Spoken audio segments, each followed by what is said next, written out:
Have you ever seen a storyboard? Maybe not, but it's not a problem. But I'm sure you watched many videos.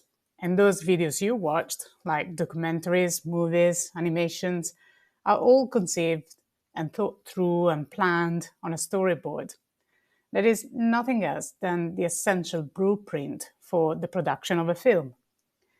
What we are doing here together is inspired by that use of a storyboard in a professional setting, but actually is aimed at a completely different outcome.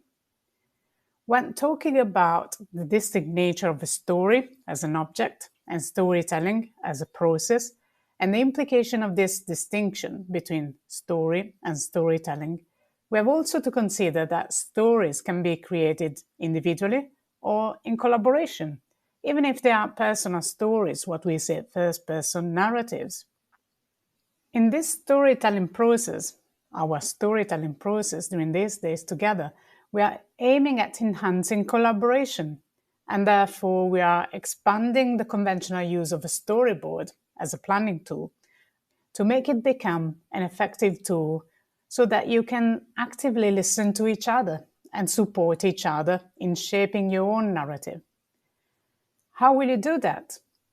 You will work in small groups or as a pair, and you will capture on a storyboard each other's stories so that one of you will be the storyteller and the other one will be the story listener and, in practice, the storyboard maker.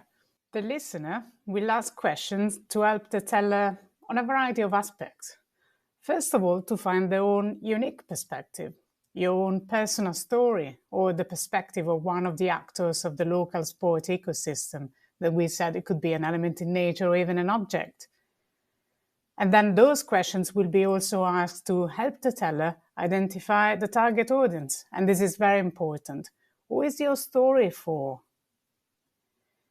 And then please remember the listener should ask a question to challenge and explore together the key message of the story. What are you trying to tell people through this story?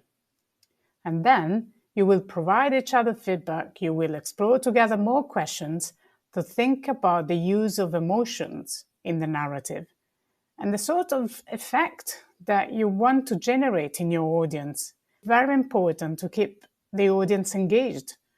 Do you want to make them smile? Do you want to make them cry, feel happy, feel guilty? Think about the emotions you are including in your narrative. And then you should explore together how to find a good hook, an interesting entry point to attract the interest of your audience. Remember the specific audience you are thinking to deliver this story to share this story with. And then you should also think about a concise and effective takeaway message for your audience. For example, an action you want them to take. The reason why we are using a collaborative storyboarding approach is to make you try a new creative tool to share the journey that goes from self-reflection to action.